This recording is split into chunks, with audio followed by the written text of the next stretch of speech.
The carriage had stopped breathing. That was the only way Cora could describe the sound that came from inside it. Not a scream. Not yet. But the low, suffocated gasp of someone realizing the air around her had turned against her. She stood at the edge of the muddy crossroads outside the tavern, a tray of empty mugs still balanced against her hip, and watched the black carriage tilt sideways into the flooded ditch like a wounded animal that had given up trying to rise. No one moved. That was the part that would stay with her longest. Not the rain, not the panic of the horses screaming as they thrashed against their harnesses, not even the way the carriage door had jammed itself shut against the swollen wood frame. It was the stillness of the men standing 20 feet away, soldiers in the gray and silver livery of the Alpha King's own guard, watching the carriage fill with ditch water, as if they were watching a play they had already decided not to clap for. "She's only the king's mother," one of them muttered to another, low enough that he probably thought the rain would swallow it. "Let the new wife handle it. Not our place." Cora had heard a lot of cruel things said by men who thought no one of consequence was listening.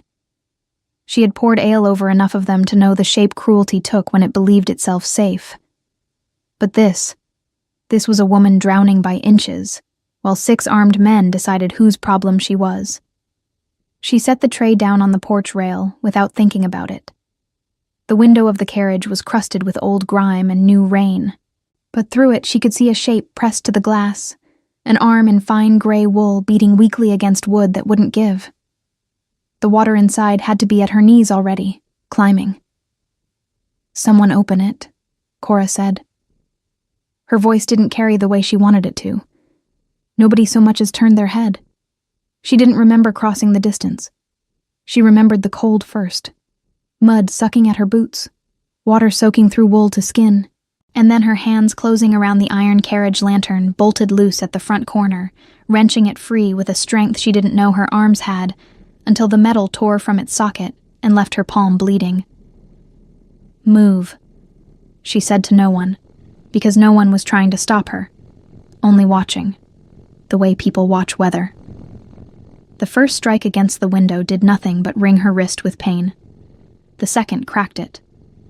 By the third, water and glass came outward together, and Cora shoved her arm in past the shards without flinching, found wet fabric, found a thin, cold hand, and pulled. The woman who came through that window was not young. Silver threaded thick through dark hair plastered to a face lined with the kind of grief that doesn't fade so much as settle. Her lips had gone the color of bruised plums. But her eyes, when they opened, when they found Cora's face inches from her own, were sharp enough to cut through the rain entirely. "You," the woman rasped, water spilling from her mouth. "You came." "Of course I came," Cora said, because there was no other answer that made sense to her, and dragged her the rest of the way out onto the muddy bank, both of them collapsing together in the wet grass while the soldiers finally began shouting orders at each other as though the crisis had only just occurred to them. It was in that moment, kneeling in the mud with a half-drowned woman gripping her wrist like a lifeline, that Cora heard the second carriage arrive. She didn't need anyone to tell her who it was. The crowd told her, the way the soldiers straightened as if struck, the way even the rain seemed to quiet its complaint against the world. A black horse the size of a small storm cut through the haze, and the man who dismounted from it before it had fully stopped moving did not walk so much as arrive, the way weather arrives, sudden and absolute.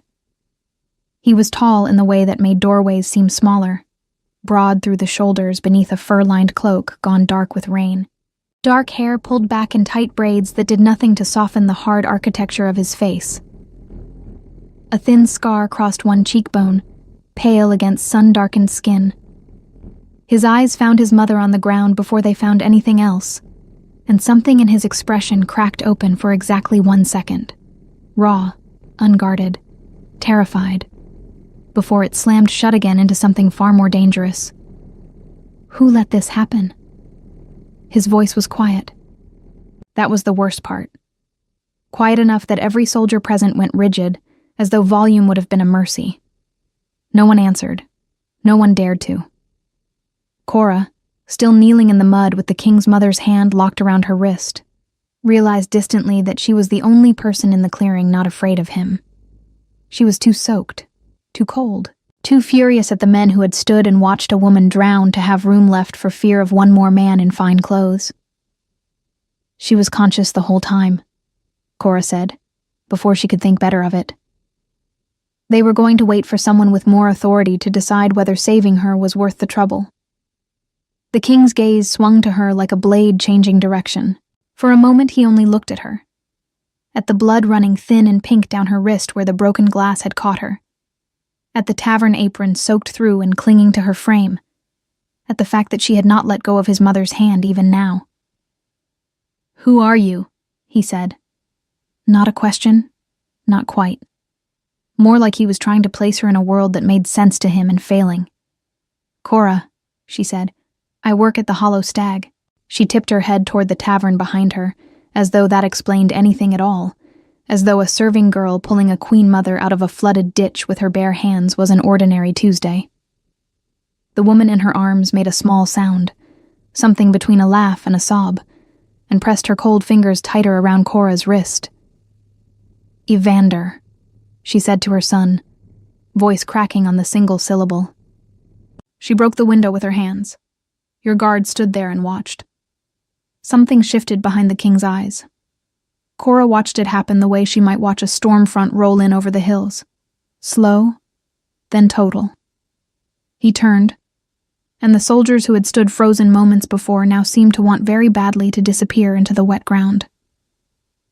"Get the physician," he said, still quiet. Quieter than before, if anything. Now. 2 men broke into a run as though released from something. The king knelt in the mud, in front of his own mother and a tavern girl, neither of them, dropping to one knee with no care at all for the fine cloak now ruined beneath him, and gathered the older woman gently from Cora's arms. "I'm here," he murmured to her, and his voice had changed entirely, gone low and unguarded in a way Cora suspected very few people ever heard. "I'm here, Mother. I'm here." It was only after the physician's carriage had thundered up the road, after the Queen Mother had been wrapped in dry furs and lifted with infinite care onto a litter, after the soldiers had finally been sent away with words Cora didn't catch, but that made 2 of them go pale. It was only then that the king turned back to her. She was still kneeling in the mud. She hadn't moved. It hadn't occurred to her to move. He crossed the distance between them in 3 strides and crouched in front of her, taking her bleeding hand in both of his, with a care that startled her more than his earlier fury had. His hands were warm, impossibly warm, given the rain. "You're hurt," he said. "It's nothing." It wasn't nothing. The cut ran deep along the heel of her palm, and now that the adrenaline was fading, it had begun to throb in time with her pulse. "It is not nothing." He said it the way he'd said who let this happen. Quiet, absolute. A correction that left no room for argument. He turned her hand over gently in the gray light, studying the wound with an intensity that made her want to pull away and didn't, somehow, quite manage to. "You did what 6 trained men would not do." "They were afraid of choosing wrong," Cora said. "I didn't have anything to lose by choosing." His eyes lifted to hers at that, and for the first time she saw something there that unsettled her far more than his authority had. A kind of recognition, sudden and unwilling, like a man hearing a name he hadn't known he was waiting for. "What is your name again?" he said, though she knew he had not forgotten it. "Cora. Cora," he repeated, as though testing the weight of it. Then abruptly, as if catching himself doing something he hadn't given himself permission to do, he stood, drawing her up with him by the hand he still held. "You will come to the castle. My mother will want to thank you properly, and that wound needs tending before it festers." "I have a shift," Cora said, some absurd reflex of ordinary life rising up against the impossibility of the moment. "At the tavern. I can't just—" "You can.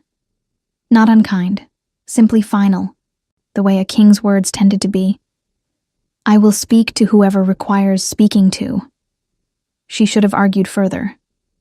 She would think later that she should have argued further. But there was something in the steadiness of his grip, in the low, banked fire still visible behind his eyes from whatever fear he had just survived, that made refusal feel like the wrong shape of word entirely.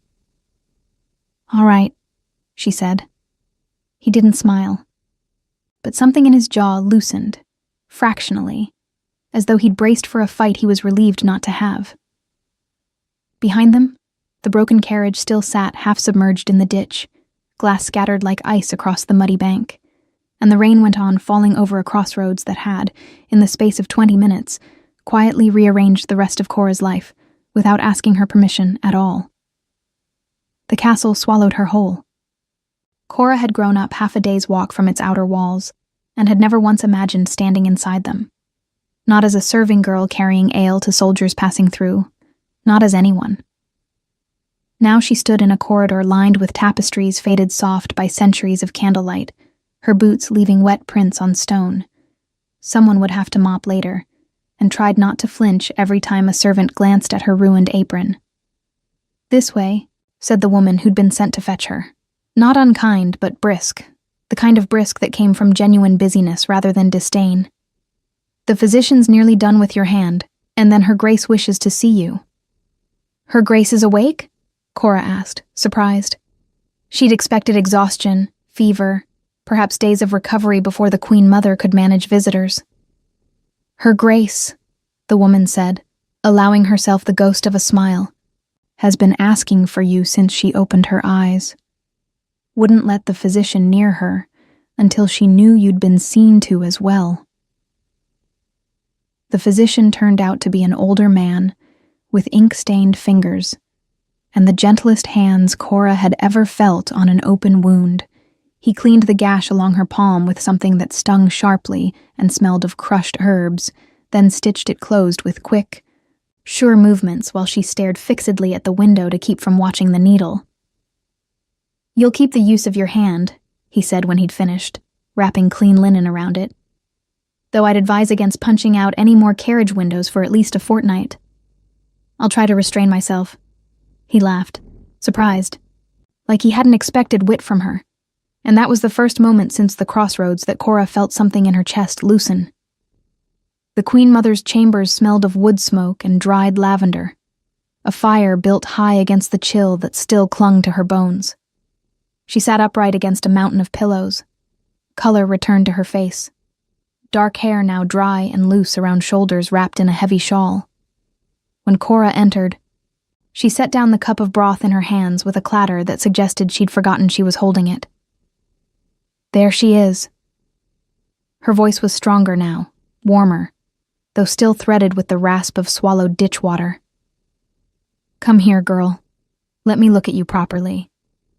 Cora approached, suddenly unsure what the protocol was for standing in front of a king's mother. She settled for an awkward half-bow that made the older woman wave a hand dismissively. "None of that. Not from you. Sit." She gestured to the chair beside the bed, and when Cora hesitated, added, "I outlived a husband, 2 wars, and a flooded ditch this morning. I have very little patience left for formality. Sit." Cora sat.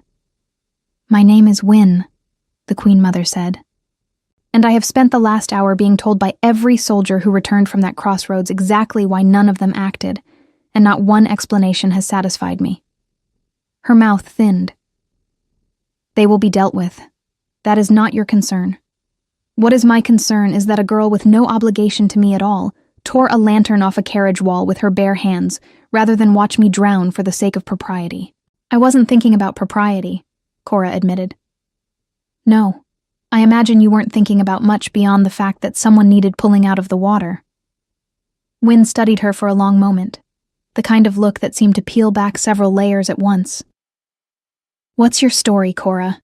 A girl who serves ale at the Hollow Stag doesn't move the way you moved, doesn't speak the way you speak either, when you forget to be careful." Cora felt something in her chest tighten.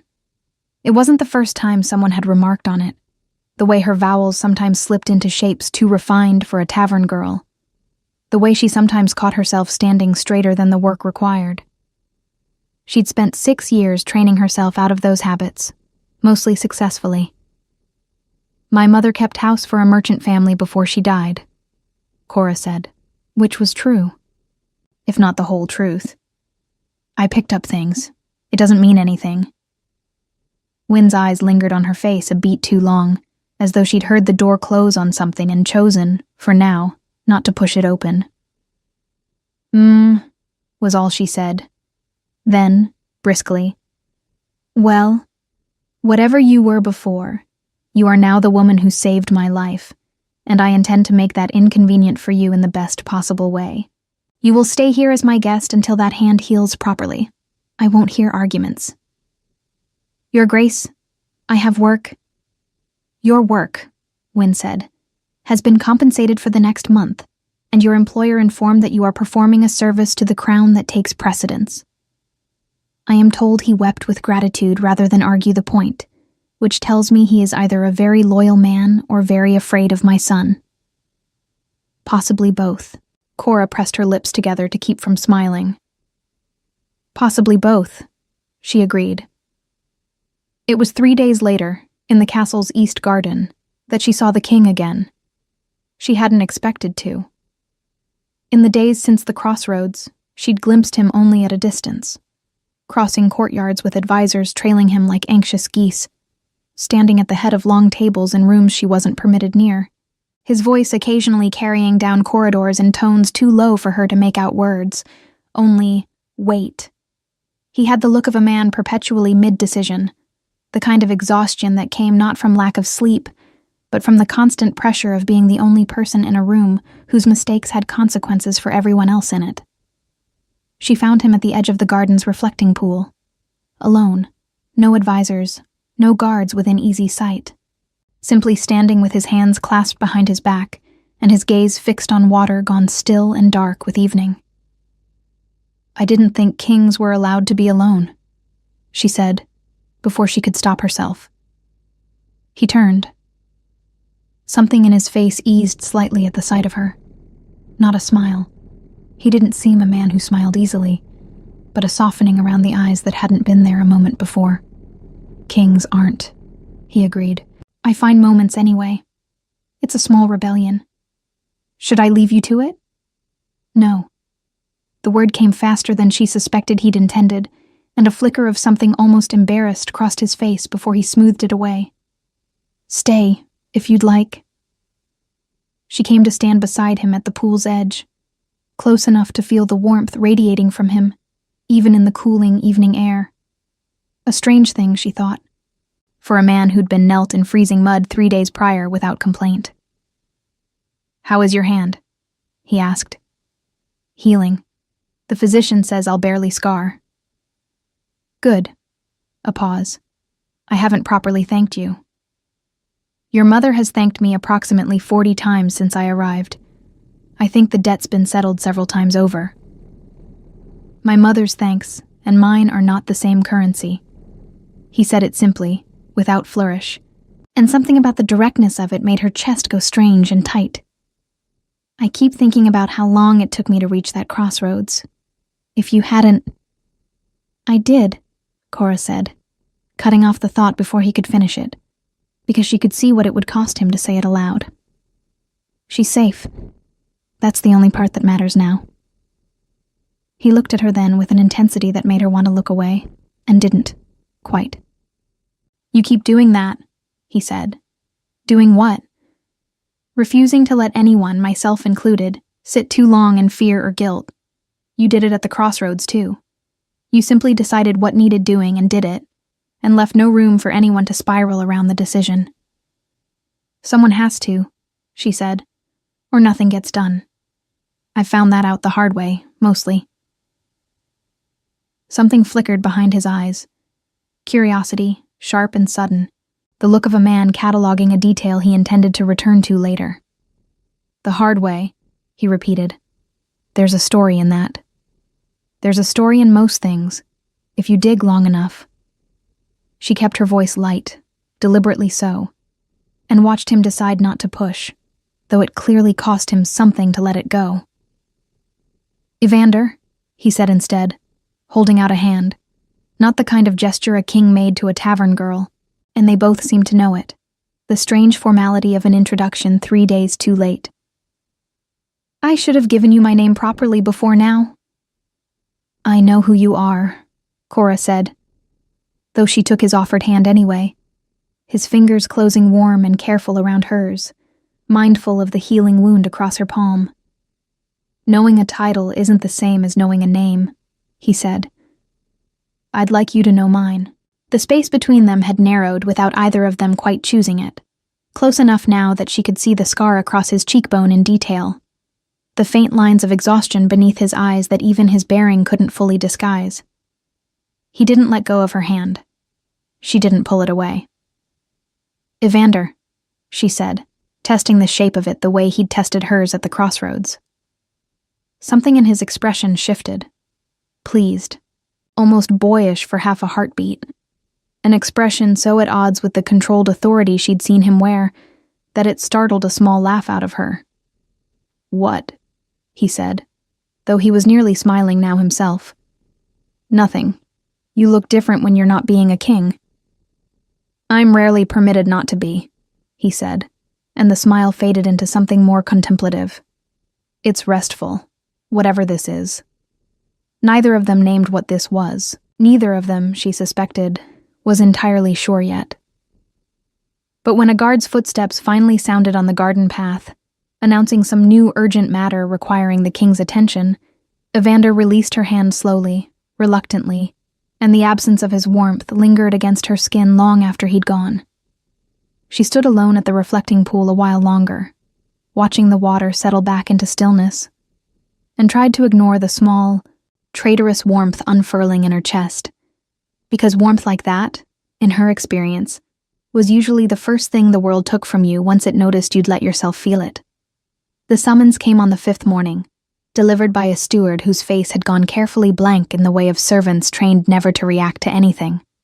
Her Grace requests your presence in the council annex, he said. Immediately, if you're able. Cora was able.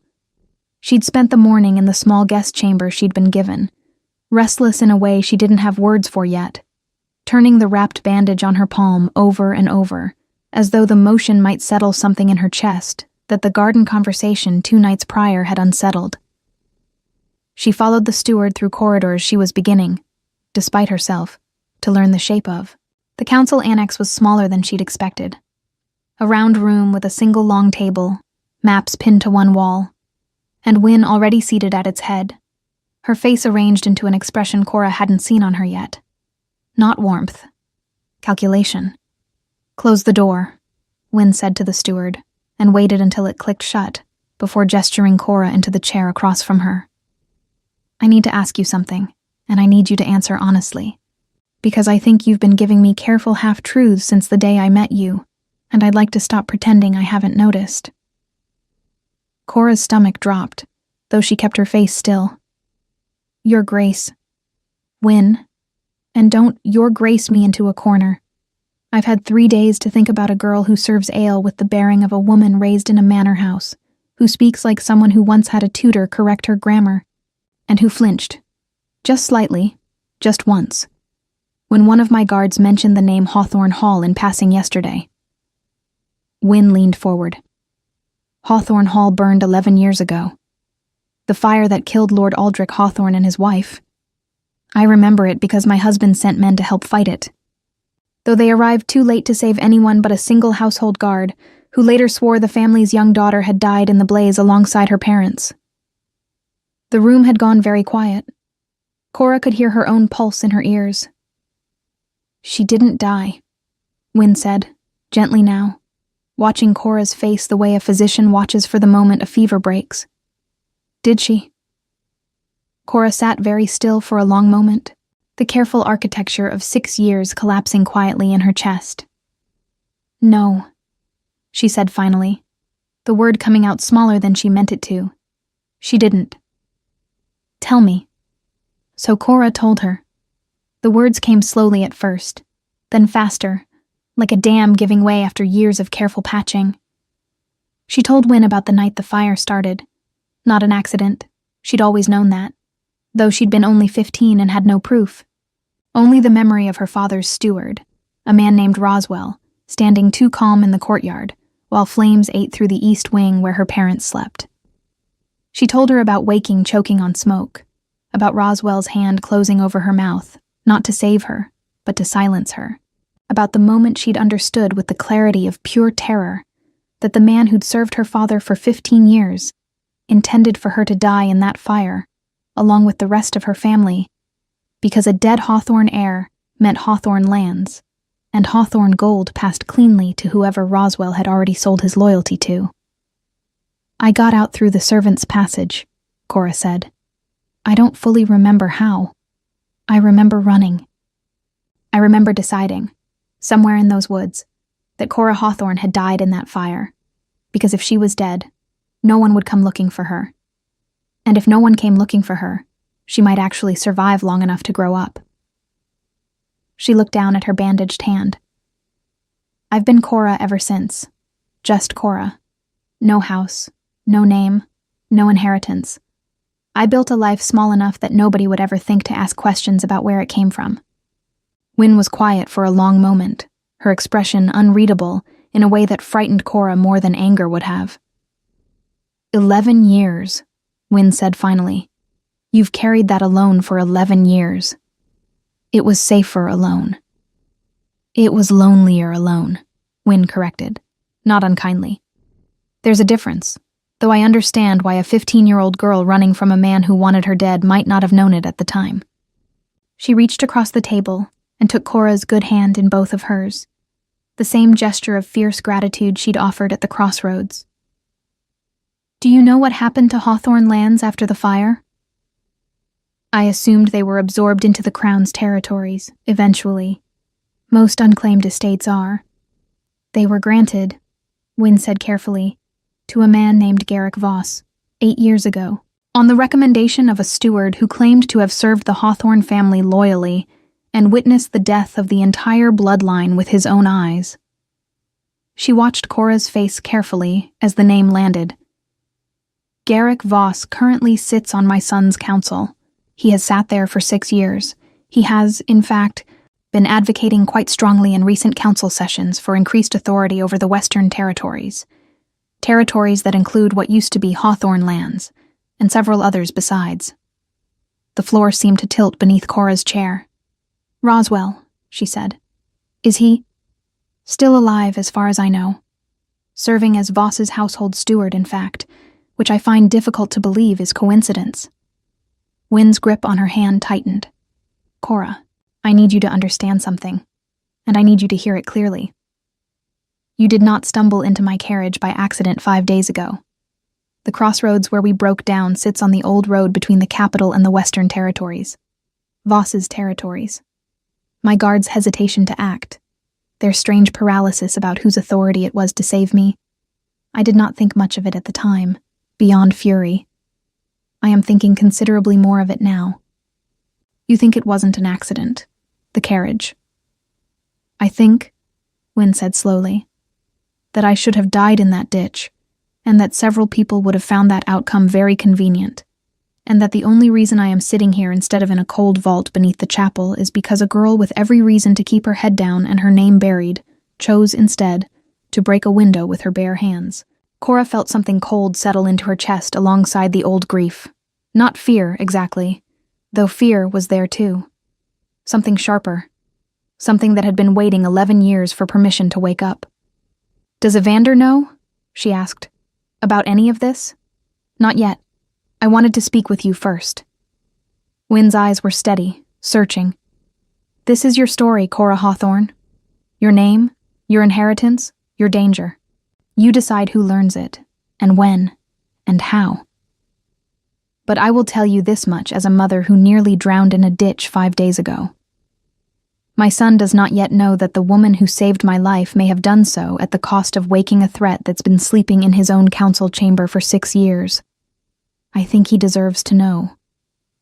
I think, more than that, you deserve allies in this, and you will not find better ones than the Crown." Cora sat with that for a long moment, turning it over, feeling the shape of a decision that would either keep her safely buried for the rest of her quiet, careful life, or crack it open entirely. If I tell him, she said slowly, and Voss learns I'm alive, Voss will learn regardless, the moment we move against him. The only question is whether you face that moment with the full weight of the crown behind you, or alone, as you've faced everything else for 11 years. Wynne squeezed her hand once, firm. You don't have to decide today. But don't let old fear make the decision for you simply because it's familiar. You are not 15 anymore. You are not running through smoke with no one behind you. Whatever you choose it from strength now, not survival. Cora looked down at the bandage across her palm, the wound she'd earned tearing a king's mother out of dark water, and thought of Roswell's hand closing over her mouth in another lifetime, silencing a girl who'd had no power to stop him. She was not that girl anymore. She had broken glass with her bare hands 5 days ago, without a single moment's hesitation. Tell him, she said. I want Evander to know. Wynne's face broke into something fierce and proud. Good girl, she said softly. Now, let's go find my son before that council session he's currently suffering through gives him an excuse to avoid us both. Evander listened to the whole of it without interrupting once. That, more than anything, told Cora something about the kind of man he was. He sat across the council table from her in the late afternoon light, Wynne beside him, his hands folded and his jaw set in a stillness that reminded her of the moment at the crossroads when he'd knelt in the mud. The stillness of a man holding something enormous very carefully, so it wouldn't shatter in his grip. When she finished, the fire, Roswell's hand over her mouth, 11 years of a stolen name worn like armor. He was quiet for a long moment. Then he said, Lo, Garrick Voss sat across from me in council yesterday and proposed that I grant him expanded jurisdiction over the western roads. I thanked him for his diligence. You didn't know, Cora said. I should have known. His voice had gone hard, though she understood now it wasn't aimed at her. A man inherits an entire bloodline's lands on the word of his own steward. No formal inquiry, no body ever recovered for the daughter, and I never once thought to question it because the paperwork was clean, and my father trusted the recommendation that placed him there. He shook his head slowly. I'm going to take considerable pleasure in unmaking that cleanliness. There's no proof, Cora said. Not yet. Just my word, and a story that's 11 years cold. Your word, Evander said, is not nothing. But you're right that we'll want more before I move against a sitting council member. Voss has allies. If we act too quickly without binding evidence, he'll simply claim you're an imposter playing on royal sympathy, and half the council will believe him, because it's easier than believing one of their own arranged a child's murder for land. It was Wynne who spoke next, her tone careful. Roswell is still in Voss's household. If he could be questioned, he'd warn Voss the moment any one official came near him, Evander said. We need someone he wouldn't recognize as a threat, someone who could get close without raising alarm. His eyes moved to Cora, and she watched the thought arrive in his face a half-second before he said it aloud, watched him visibly hate the idea, even as he reached it. Someone he believes is dead. No, Wynne said immediately, sharp. Absolutely not. I won't have her walking into that household alone. I didn't say alone, Evander said, though something tight had entered his voice. I said the idea exists. I haven't decided I'll allow it. You don't get to allow anything regarding my choices, Cora said, and watched both of their heads turn toward her. I appreciate the protectiveness. I do, but I spent 11 years making myself small, so that man would never find a reason to look for me twice. I am done being something that has to be protected from my own life. Evander's jaw tightened, and for a moment she thought he might argue. He had the look of a man entirely unused to being told no by anyone in that room. But then something in his expression eased, reluctant respect bleeding through the worry. What would you propose then? He said, since apparently I'm not permitted to propose anything for you. Voss doesn't know my face, not as an adult. The last time anyone in that household saw Cora Hawthorne, I was 15 and half my face was still rounded with childhood. She thought it through as she spoke, the shape of a plan assembling itself with the same clean instinct that had moved her hands toward that carriage lantern 5 days ago. But the Hawthorne lands border the territory the king controls directly. If a royal delegation arrived to review border holdings, a routine administrative visit, nothing alarming. A member of that delegation's household staff would have every reason to be in Voss's manor without suspicion. "You want to go in as a servant," Evander said slowly. "I want to go in as someone no one looks at twice, which is, conveniently, a skill I've had 11 years to perfect." Wynne made a small sound that might have been a laugh if the situation had allowed for laughing. "She has a point, Evander." "She has a point that terrifies me," Evander said, but the fight had gone out of his voice, replaced by something heavier. The particular exhaustion of a man realizing he could not protect someone simply by wanting to. "If anything in that house recognizes you." "Then I run," Cora said. "I've done it before. I'm good at it." "That isn't a comfort." "It wasn't meant to be a comfort. It was meant to be true." He looked at her for a long moment, something complicated moving behind his eyes, frustration, and underneath it, unmistakably, a kind of fear that had nothing to do with politics or evidence. "I don't want you anywhere near that man," he said, quieter now, the council room formality dropping away entirely. "I want that plainly understood before we go further. Not because I think you're incapable, because the thought of you standing in a room with the man who tried to burn you alive makes something in my chest want to set the world on fire instead." The room seemed to narrow around just the two of them, Wynne politely studying the maps on the wall as though she hadn't heard every word. "I know," Cora said, softer now too. "But I don't think either of us gets to choose the parts of this that don't frighten us. I didn't choose to be born into a family someone wanted dead. You didn't choose to inherit a council seat occupied by the man who arranged it. We just get to choose what we do next." Evander exhaled slowly, and something in his shoulders dropped half an inch. The particular surrender of a man who knew he'd already lost an argument he hadn't fully wanted to win. "If you do this," he said, "you do it with guards I trust positioned close enough to reach you within minutes. Not visible, not obvious, but close." "I can agree to that. And the moment anything feels wrong, you find a reason to leave. I don't care if it costs us the evidence. I will find another way to bury Voss. I will not find another version of you." Something in Cora's chest cracked open at that, warm and frightening in equal measure, the same warmth she'd felt at the reflecting pool 2 nights before, except larger now, harder to pretend she hadn't noticed. "All right," she said.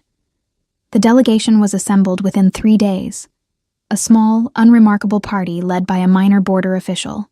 Cora installed among the household staff with a forged service history Wynne's own people produced with unsettling speed. They rode out toward Voss's territory beneath a sky the color of old iron, and Cora spent the journey rehearsing a version of herself flat enough to be invisible. A servant girl with no particular history, and no particular face. Burying Cora Hawthorne back beneath careful stillness, one more time. Though this time, she reminded herself, it was a choice rather than a sentence. Voss's manor sat where Hawthorne Hall had once stood, rebuilt over the ashes in cold gray stone that bore no resemblance to the warm timber house of her childhood. Walking through its front gates for the first time in 11 years, Cora felt something in her chest go very still and very cold. Grief and fury arriving together like old friends she'd hoped never to see again. Roswell was older than she remembered. Grayer, heavier through the middle. But his voice when he gave orders to the kitchen staff was exactly as she remembered it.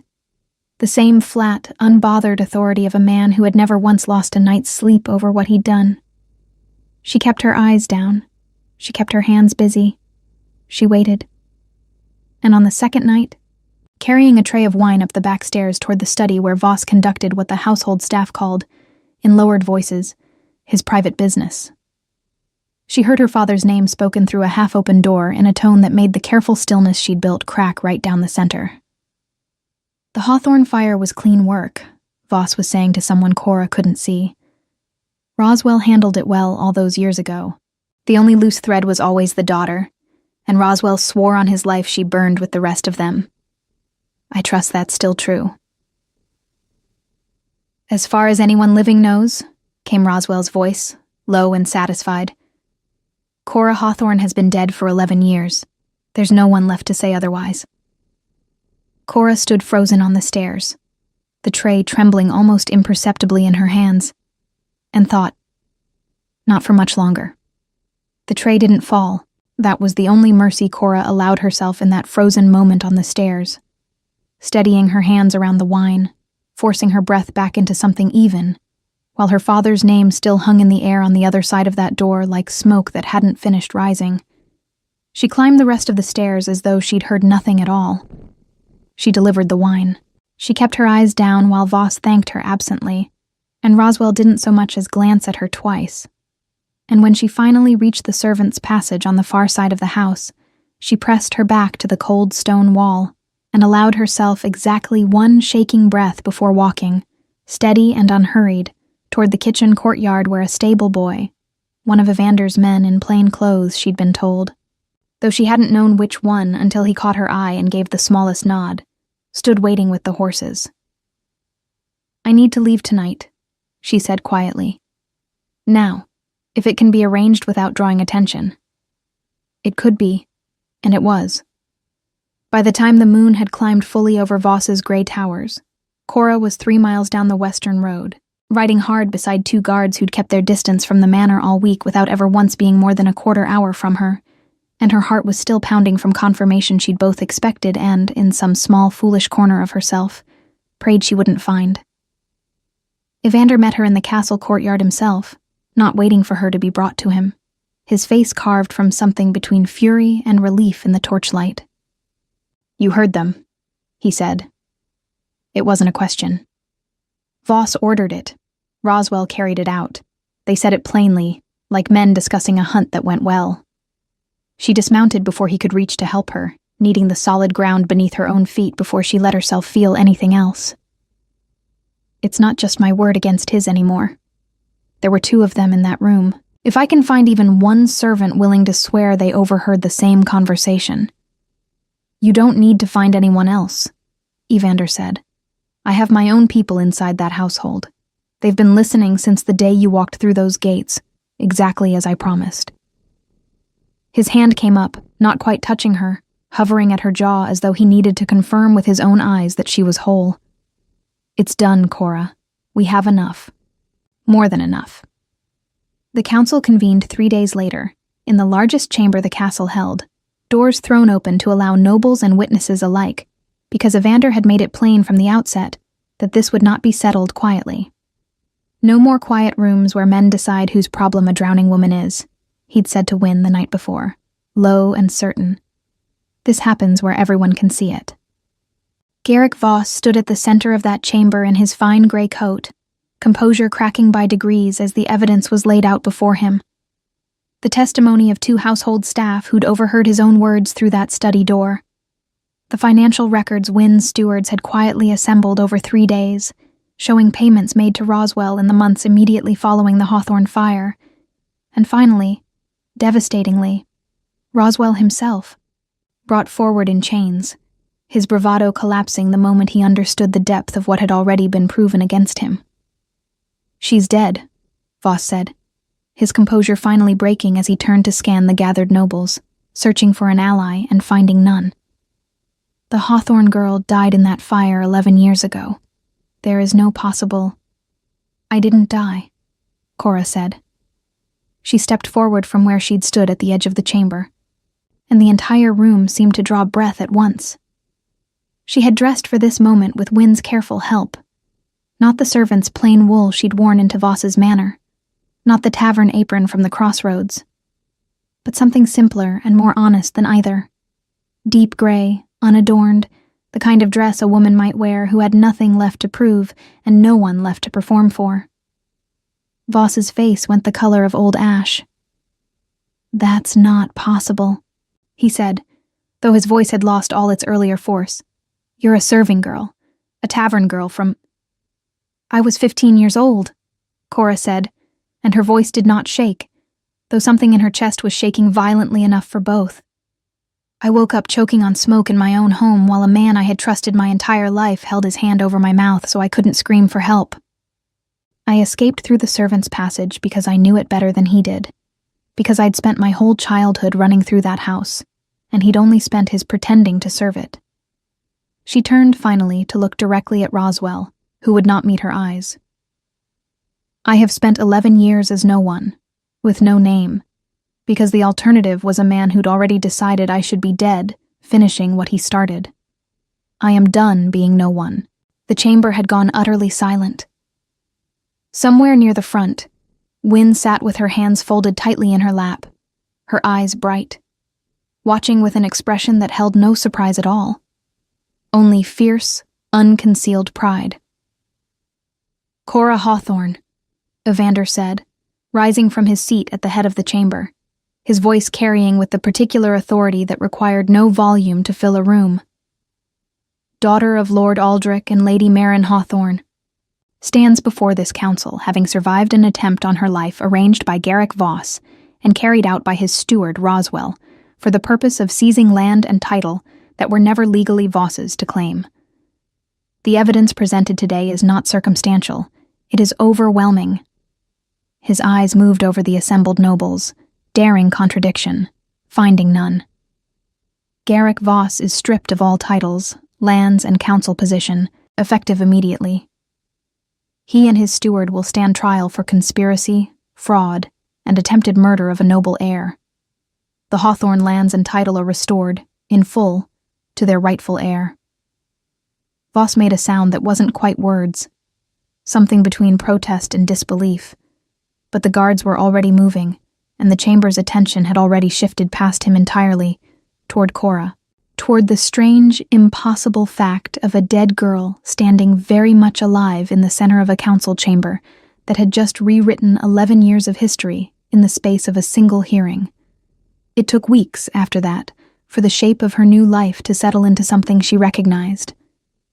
There were papers to sign, lands to inspect, a half-burned manor house that would need rebuilding, or perhaps, as Cora found herself deciding one quiet afternoon walking its grounds, simply leveling entirely so something new could rise in its place.